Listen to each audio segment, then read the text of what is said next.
Renda fixa em alta. Será que ainda vale a pena investir na bolsa em 2025 ou eu fico na renda fixa ali com 15% na Selic? Fala pessoal, tudo bem com vocês? A ideia, como eu falei, é a gente poder trazer na prática e também um pouco do que a gente já estudou e escutou. E faz sentido hoje eu entrar na bolsa depois que ela atingiu perto das máximas, nas máximas, ou eu ficar ali com meu CDI a 15%. Bem, obviamente, a primeira coisa que a gente precisa fazer é entender qual é o seu perfil, né? Eu não vou aqui ficar dizendo 10%, 15%, 20%, 80%. Cara, isso aí, obviamente, você pode me falar comigo, a gente entender o seu detalhe especificamente, mas eu não posso, obviamente, recomendar um percentual sem lhe conhecer, tá? O que a gente vai fazer aqui é um geralzão. Ponto 1. Bolsa, ela, apesar de ter andado muito, que Bolsa Brasil tá barato há muito tempo, e isso é uma certa verdade. Existe uma métrica, você consegue comparar um geral do Ibovespa, apesar de não ser o melhor exemplo possível, porque é muito concentrado ali em grandes bancos, Vale, Petrobras, então dá uma desvirtuada, mas às vezes saem os estudos até tirando a Vale e a Petrobras para dar uma limpada nisso aí, e aí você vê, por exemplo, a média do preço-lucro. O que é o preço-lucro? Preço-lucro, ele é basicamente quanto que você está pagando pelo lucro daquela empresa.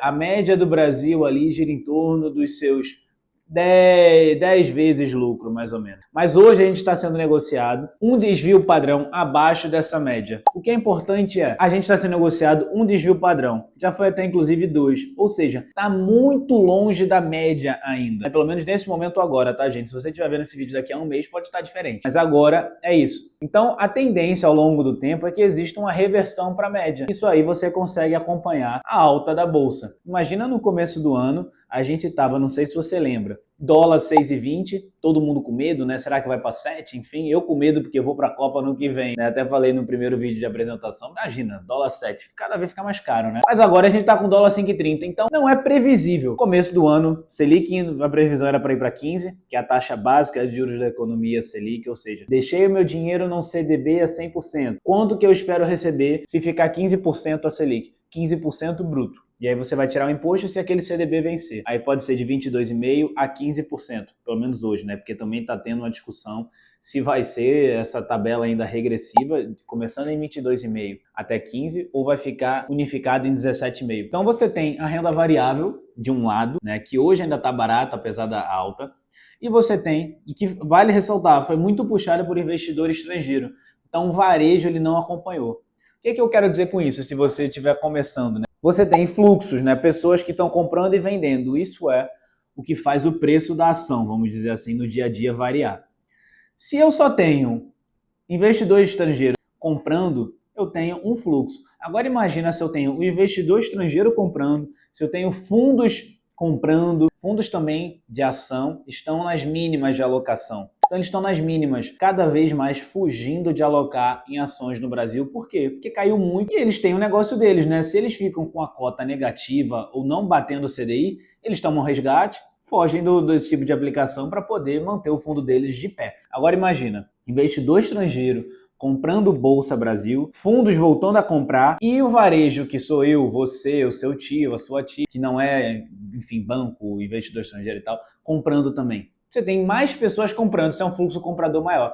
Quando eu falo que só o investidor estrangeiro aproveitou, isso é porque se esses dois outros que eu falei agora, fundos e varejo, voltam para comprar, isso é mais um fator para puxar a alta.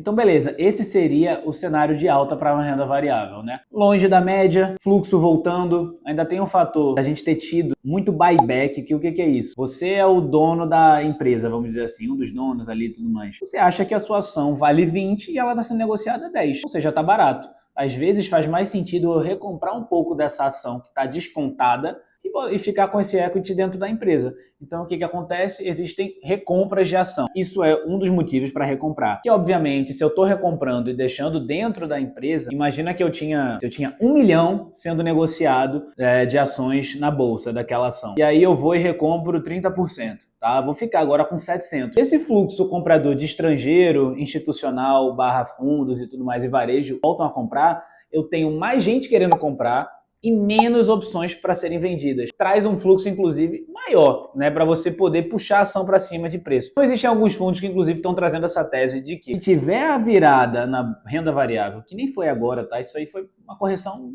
na minha opinião, leve, tá? Se tiver uma realmente guinada nesses próximos meses, você vai ter uma puxada muito boa de Brasil, que está bem deteriorado o preço ainda. E na renda fixa? Na renda fixa, a gente tem uma Selic a 15, que está contratado pelos bancos, pelo que falam, não só um banco, vários bancos, que vai começar reduzida talvez em dezembro, se não em dezembro, no primeiro trimestre do ano que vem, com cortes graduais para terminar até mais ou menos ali uma Selic, que é a taxa básica de juros da economia, em 12%. Óbvio que ainda é uma taxa muito alta, mas você sair de 15 para 12 já é uma mudança um pouco relevante, né? Os Estados Unidos lá fora está cortando juros, isso também dá uma ajuda para a gente de poder cortar aqui, o dólar está mais fraco, também pressiona menos a inflação. Esse cenário parece que vai se desenhar. Vale lembrar que a gente tem uma eleição no que vem. Querendo ou não, o governo atual ele está com uma desaprovação maior. Até melhorou recentemente, enfim, mas ainda não está, enfim, nem perto de ser decidido. Então a gente pode ter medidas populistas que afetem a inflação no curto prazo, que também travem um pouco essa questão do corte. Mas aí é você trabalhar com o si, né? Não tem como a gente saber, pode acontecer tanta coisa. Hoje o cenário é esse. Você tem a renda variável, como eu falei, tem a renda fixa com 15%, muito bom, né, hoje.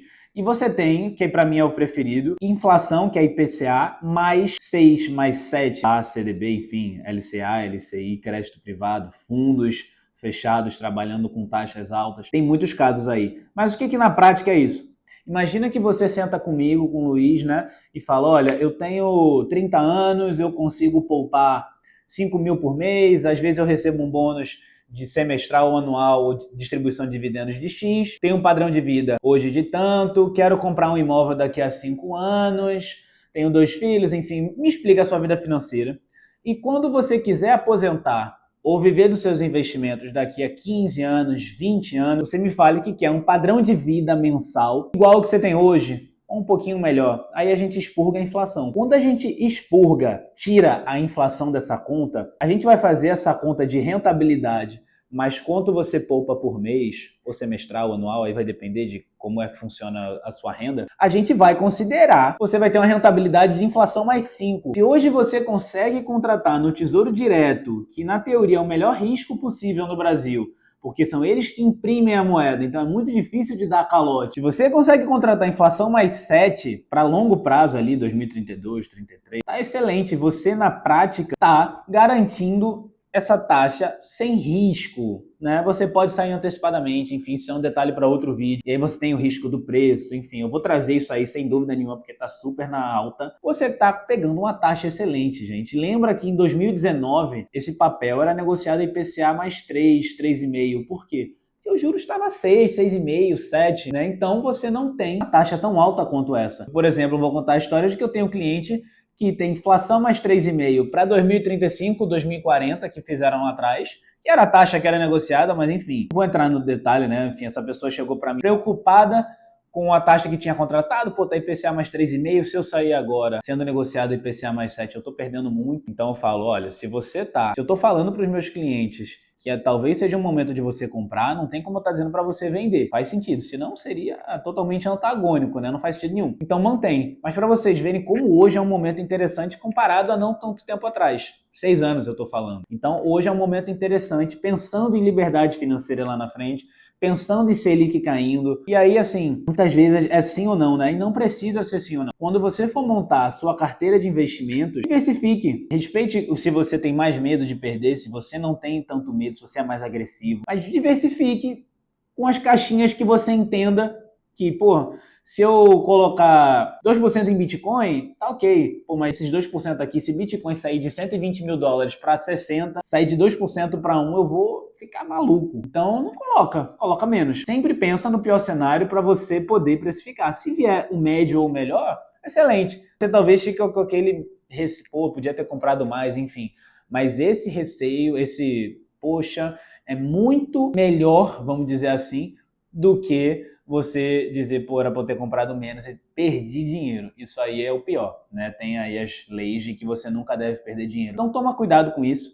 Diversifica, feito eu estou falando. Seja coerente para você, né? Se esse vídeo te ajudou de alguma forma, se você tem alguma sugestão para colocar para o próximo vídeo, coloca nos comentários. Estou super aberto para poder auxiliar você. Tem um linkzinho ali no meu perfil. Se você quiser comentar, conversar comigo, dá um like. se inscreve no canal e ajuda que tem muito mais conteúdo vindo aí, tá? Um abraço, gente.